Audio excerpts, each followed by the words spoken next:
Donc voilà, donc on voit que une autre femme, c'est terrible pour les enfants du mariage. Alors, Akrinan Bechalmin, donc on a vu dans notre rêve, l'air echol besimcha lachmecha. Va et mange avec joie ton pain. Abaye lui a dit, Merhavar ou karit liafour parha. Ça veut dire, tu vas élargir tes affaires. Mais par contre, pour Rava, il a dit exactement le contraire. Donc vous voyez qu'on peut finalement, d'un pasouk, la même chose, du même mot, du même rêve, on peut dire exactement l'un et l'autre. Alors, toute la souya ici, c'est ça depuis le début à la fin. Je vous dis franchement, c'est épuisant de le lire. Ce qui est intéressant de lire, c'est comment il va finir, notre cher ami Baradia. Alors voici ce qui s'est passé. C'est qu'un jour, Rava est venu et il lui a donné de l'argent. Pourquoi, on ne sait pas. Le jour il est arrivé, il avait un peu d'argent dans sa poche. Il a dit, ce gars-là, finalement, il m'a fait... je lui demande tout le temps des services et je ne l'ai jamais payé. Bon. Et il lui donne de l'argent, malgré qu'il lui a perdu, il a tué sa femme, il a esquinté sa famille, enfin bref. Il a esquinté ses affaires, il a tout perdu, il n'a plus rien. Rava, il est complètement à la rue. Eh bien, il vient, il lui donne de l'argent. Alors, regardez bien.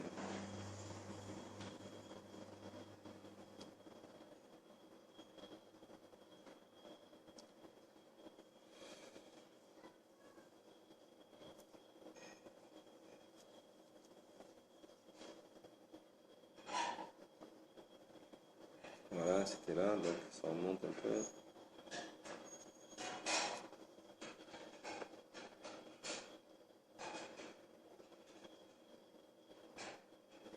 Alors voici, Azael Rava à Hoyoma, ce jour-là, donc, ah oui, parce qu'il y a eu une histoire aussi que Baradia va dire à Rava, tu vas recevoir 2 coups de bâton, dans un rêve, avant qu'il donne de l'argent. Tu vas recevoir 2 coups de bâton. Alors lui, il était à la yeshiva, il dit maintenant je vais recevoir des coups de bâton, donc je reste à la yeshiva, je ne bouge pas, on ne sait jamais. Donc il reste à la yeshiva pour étudier. Et pendant qu'il était en train d'étudier, il a vu 2 aveugles qui sont rentrés à la yeshiva, ils étaient en train de se bagarrer. Et alors il est venu pour les séparer. Comme il est venu pour les séparer, bam, il lui a reçu un coup, après l'autre il a donné bam, un deuxième coup. Ils ne voyaient rien, les pauvres. Ils ne voyaient rien, donc il a reçu les 2 coups. Il y en a un qui a levé le bâton pour lui donner un troisième. Il dit non, non, j'en ai rêvé que 2. Non, 2 ça suffit. Voilà, j'ai rêvé que 2, je n'ai pas rêvé le troisième. Il vaut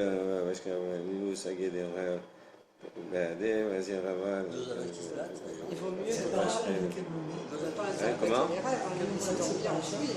C'est pas une paracha, c'est de la Gemara, C'est mieux encore. le Talmud. Alors voici, les Sof, Ata Rava, Veyehivle Agra. Et donc voici, quand Rava est venu et il a donné de l'argent à Baradia, à Marley, Chazi, Ashita, Denafal. Alors il a dit, j'ai vu le tonneau qui s'est écroulé. À Marley, Nirnasim, Belo, Mitraim. Tes biens n'auront plus de frontières. Tu vas... Kani, tu vas acquérir des biens sans limite. À Marley, j'ai vu Razia Afadna de Abaye de Nafal. J'ai vu la yeshiva de Abaye qui s'est écroulée. Ou Kessin Afke. Et que, donc, il pleurait. À Marley, il lui a dit Abaye Shachiv. Donc, Abaye va mourir. Ou Metivta. Atia les Gabar, et sa yeshiva va venir entre tes mains. Tu vas devenir le futur Rosh Yeshiva de la yeshiva de Abaye. À Marley Chazia, j'ai vu, à Daphna Didi Denafal, j'ai vu le mur de ma yeshiva qui s'est écroulé. À tout Kole Alma, Shakil Evne Vedivne. J'ai vu que tout le monde venait prendre brique par brique. À Marley, il lui a dit Shmatata Midbarer Be'alma. Il lui a dit, ton enseignement va se répandre dans le monde. Et tout le monde va venir prendre des enseignements de toi. Vous voyez que on peut tout expliquer chacun de son temps. Ouais. Amarle, Chazia, Beavka, Reche, Venata, Mukre. Amarle, Odcha, Mibe, Sadia, Nafik. Donc là aussi c'est pareil, il a vu quelque chose de négatif et Baradia va lui expliquer en positif. Amarle Akrinan Halala Mitzray Bechalma Amarle Nisa Mitrash. Donc j'ai vu les morts de Mitraïm dans mon rêve. Il a dit, eh ben, il va t'arriver un miracle. Et on peut dire tout ce qu'on veut. À la sortie d'un rêve, on peut vraiment dire ce qu'on veut. Il faut être inventif, là. Oui, ouais, mais il avait de l'imagination, Baradia. Il était très fort pour ça. Alors maintenant, regardez bien. Aou Karazil Behadia. Baradia Beharba Am. Amar Behad Gavra Mitnahishle Nisa Lamali Behade. Alors voilà. Maintenant, il va se passer un truc, c'est que Baradia doit voyager. Donc il doit prendre le bateau. Et il y a Rava, qui lui aussi doit voyager, et ils vont prendre le même bateau. Et Rava va monter dans le bateau, et Baradia va le voir. Va voir Rava monter dans le bateau. Il va dire, celui-là, il doit lui arriver un miracle. D'accord? Et moi, je l'ai fait souffrir. Donc forcément, ça veut dire que si le bateau il va chavirer, lui sera sauvé, mais pas moi. Alors donc il s'est sauvé, il est sorti du bateau, il a dit moi je ne voyage pas avec cet homme-là. Et donc il est donc parti. Et en partant en courant, il a fait tomber son carnet de notes. Et Rava a trouvé le carnet de notes de Baradia, il lui a couru après Baradia pour lui donner son carnet de notes. Et Baradia, lui, il a dit la malédiction d'un Rav, elle s'accomplit, même si c'est gratuit, même si cette malédiction elle est gratuite. C'est-à-dire le type il était en colère ce jour-là, il a maudit quelqu'un, même ça s'accomplit. Alors à plus forte raison que moi, s'il me maudit, il a une grande raison de pouvoir de me maudire. Donc c'est sûr que ça va s'accomplir.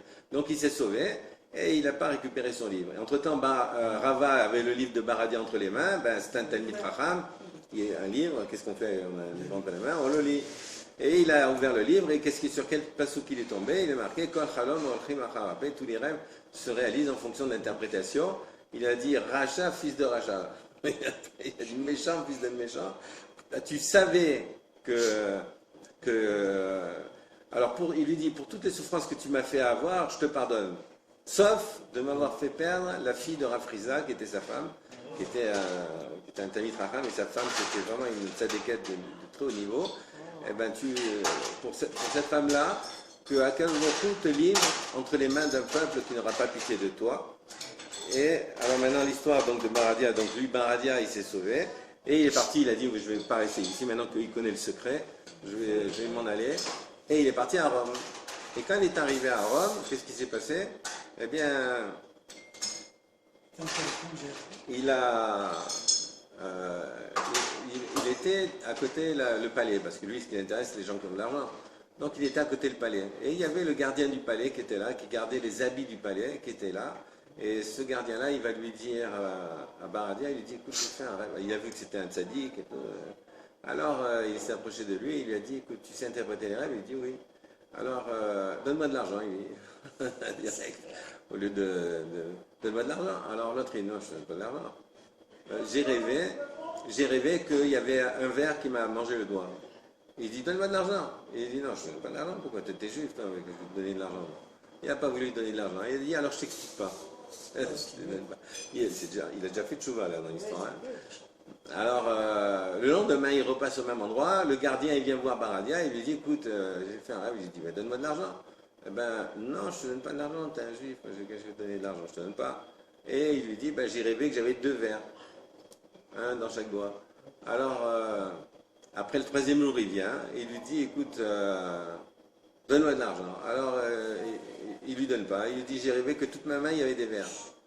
Alors, Baradia, il dit, écoute, va ouvrir la porte de ton trésor. Ça veut dire que tous les vêtements sont complètement infectés par des comment ça s'appelle, les mythes. Les mythes qui mangent les vêtements. Et tous les habits royaux sont entièrement dévorés par les mythes. Alors, il est allé, il a vu la catastrophe, c'est monté jusqu'au roi. Le roi, il a su que le César donc a su que les mythes avaient tout mangé. Et donc, il a voulu tuer donc le gardien qui était là pour garder. Qu'est-ce que tu m'as fait? T'as pas surveillé, t'as pas vu qu'il y avait des mythes? Alors, il était condamné à mort. Et puis, au moment de prendre la condamnation, il dit, mais pourquoi vous me condamnez à moi qui ne savais pas? Pourquoi ne pas condamner celui qui savait mais qui n'a rien dit? Baradia, lui, il savait, il n'a rien dit. Ah ouais, toi, et pourquoi tiens? Ben, il n'a pas voulu me payer. Pour de l'argent, pour 2 zouzes, eh ben, tu as laissé tous les habits royaux se détruire. Alors, on va s'occuper de toi. Ils ont tiré 2 palmiers jusqu'au sol. Ils ont attaché un pied d'un côté, un pied de l'autre. Et ils ont coupé les cordes. Et les palmiers ont repris leur place. Et il a été complètement écartelé. Voilà la fin de Baradia. Vous voyez que l'histoire de Baradia qui est une histoire épouvantable. Parce qu'en fait, ce qu'on voit dans cette histoire-là, surtout ce qui est intéressant, c'est que on peut se fier à personne, quoi. On peut se fier à personne. Il faut vraiment essayer le moins possible de tomber entre les mains des gens qui nous entourent, parce que des gens peut-être des fois pensent faire le bien, mais en fait en réalité ils nous entraînent dans des catastrophes. Et ça c'est le problème. Donc il vaut mieux ne pas faire interpréter le rêve. Oui, l'idée c'est de ne pas faire interpréter le rêve du tout. Alors moi je vous donne un petit tuyau. Il y a plusieurs façons donc de faire. Si vous avez fait vraiment un mauvais rêve et que vous êtes perturbé par ce rêve, vous prenez une poignée de gros sel, vous achetez du gros sel, vous le mettez dans la main, vous racontez votre rêve, voilà j'ai rêvé ça, ça, ça et ça au sel, et vous le jetez au cabinet. Donc pour qu'il se dissout avec le sel. Le sel va se dissoudre dans l'eau et le rêve va aussi suivre le même chemin. Donc, il y a psaume 23 à lire qui était bon pour comprendre un rêve aussi. Voilà, donc en fait, si vous voulez, le rêve, c'est quelque chose qu'il faut faire très attention parce que ça peut apporter le bien et ça peut apporter aussi le mal.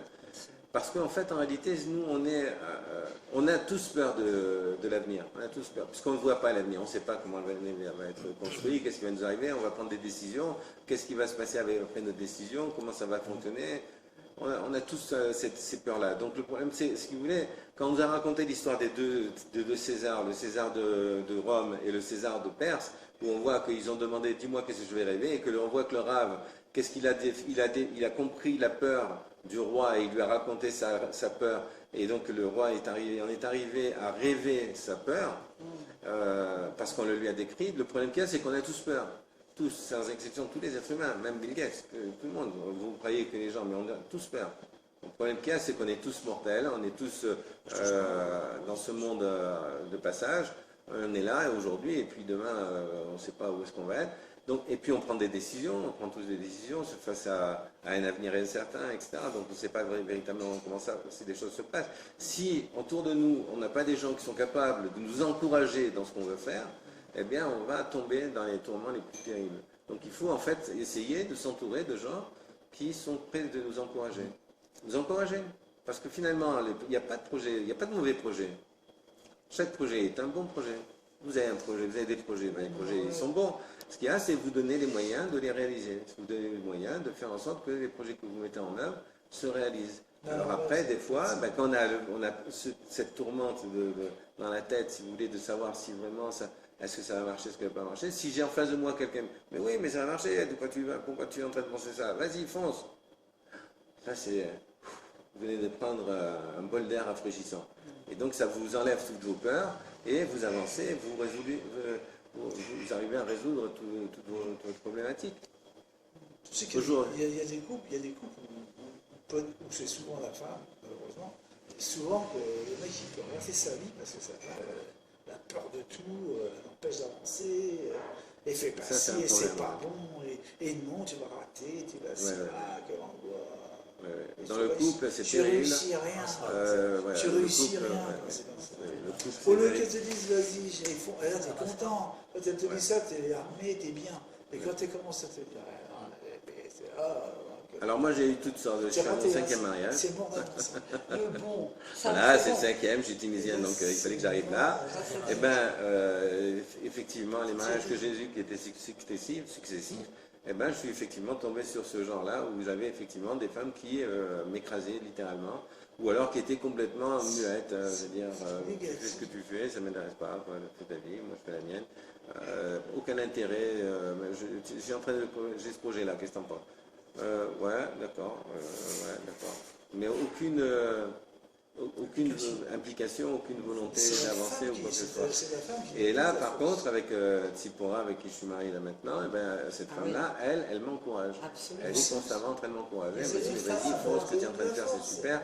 Par exemple, monter la yeshiva, le Talmud Torah, etc., de monter ce bête à midrash. Finalement, elle a vu mes capacités, elle a dit, mais vas-y, fonce, pourquoi tu es super content, vas-y, À la fonce, tiens confiance ça, fais-le. absolue, et ça marche. Et voilà, et on avance, et on fait, on avance, quoi. Et ça marche, on commence à avoir des élèves, ça avance, quoi. Alors c'est difficile, c'est sûr, c'est complexe, il faut trouver des financements, c'est pas facile. On a téléphoné, on a essayé de trouver des aides à droite et à gauche, c'est très très difficile, il y a pas, on n'est pas aidé, mais malgré tout, Mais le projet est beau, alors on avance. On continue. Voilà, Si vous êtes deux, essayez de convaincre quelqu'un. Voilà, le truc, si tu veux, c'est ça. C'est que si en face de toi, tu as quelqu'un que quand tu te réveilles le matin, ben, tu as une personne qui te respecte et qui te permet d'avancer, eh ben, c'est magnifique. C'est magnifique. Parce que tous les projets sont bons. Quelle que soit la chose qu'on veut faire, eh ben, c'est bon, il faut le faire. On a envie de faire ça, tiens, j'ai envie de faire ça, je me sens que je me réalise dans ça, il faut le faire. Tu peux planter. Et de toute façon, la Torah, tu ne peux pas te planter. Non, mais c'est pas grave. C'est marqué Chanor Anaral Pidarko, éduque ton enfant en fonction de ton chemin. Ça veut dire quoi? Ça veut dire que même dans le couple, eh ben, avance en fonction de ce que. Encourage ton mari ou encourage ta femme dans le chemin dans lequel elle veut aller. Elle veut faire ci. Vas-y, fonce. Tu l'encourages, tu dis pas, mais tiens, t'es folle, qu'est-ce que tu es en train de faire? Pourquoi tu fais ça? C'est une folie. Ne dis pas ça. Tu l'encourages. Et elle aussi, de toute façon, aussi c'est pareil. Comme un miroir, les gens ils se comportent. C'est-à-dire que si toi tu encourages ta femme aussi, elle va t'encourager. On fonctionne pour. De toute façon, un couple, il est là pour avancer ensemble. C'est pas simple. C'est pas que c'est simple. Hein.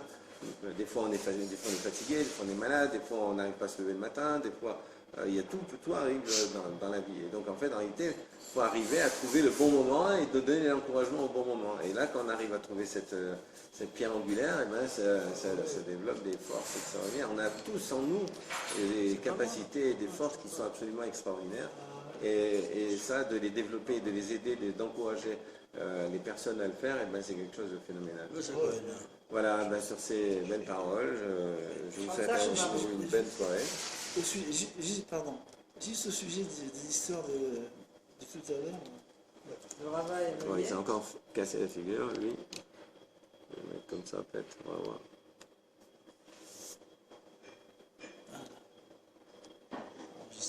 On est combien aujourd'hui? Ouais, 0,7, c'est ça? C'était l'histoire de tout à l'heure?